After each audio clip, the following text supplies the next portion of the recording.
Video എന്ന് പറഞ്ഞാൽ നമ്മുടെ വൈറലായ ഫിഷ് ഫ്രൈയുടെ റെസിപ്പിയാണ്. അതിനായി പാനിലേക്ക് കുറച്ച് വെളിച്ചെണ്ണ ഒഴിക്കുക. അതിലേക്ക് 1 ടേബിൾ സ്പൂൺ മുളക് പൊടി, 1 ടീസ്പൂൺ മഞ്ഞൾപ്പൊടി, എന്നിട്ട് നമ്മൾ ഗ്യാസ് ഓണാക്കി ആ പാൻ എടുത്ത് വെക്കുക. എന്നിട്ട് നല്ല രീതിയിൽ ഒന്ന് മിക്സ് ചെയ്യുക. എന്നിട്ട് എണ്ണയൊന്ന് ചൂടായി വരുമ്പോഴത്തേക്ക് നമുക്ക് ചതച്ച് വെച്ച ഇഞ്ചി വെളുത്തുള്ളി ഇടുക. അതിലേക്ക് ചതച്ച് വെച്ച കൊച്ചുള്ളി ഇടുക, കരിയാപ്പില ഇടുക.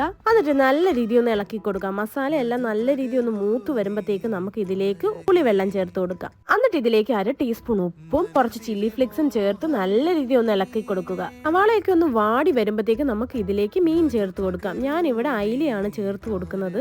ഒരു സൈഡ് മീൻ വെന്ത് കഴിയുമ്പോഴത്തേക്ക് നമുക്കൊന്ന് മറിച്ചിടാം. എന്നിട്ട് മീനെല്ലാം മറിച്ചിട്ടിട്ട് നമുക്ക് ഈ മസാലയെല്ലാം ഇതിന്റെ മേളിൽ ഒന്ന് കോട്ട് ചെയ്തെടുക്കാം. അങ്ങനെ 2 സൈഡും ഒന്ന് നല്ല രീതിയിൽ മസാല എല്ലാം കോട്ട് ചെയ്ത് നല്ല രീതിയിൽ ഒന്ന് ഫ്രൈ ആയി വരുമ്പോഴത്തേക്ക് നമ്മുടെ വൈറലായ ഫിഷ് ഫ്രൈ റെഡി ആയിരിക്കുന്നു. നല്ല ടേസ്റ്റ് ആണ്. അപ്പോൾ എല്ലാവരും ട്രൈ ചെയ്തിട്ട് ഫീഡ്ബാക്ക് അറിയിക്കണേ. എൻ്റെ വീഡിയോ ഇഷ്ടമായാൽ ലൈക്ക് ചെയ്യാനും സബ്സ്ക്രൈബ് ചെയ്യാനും മറക്കല്ലേ.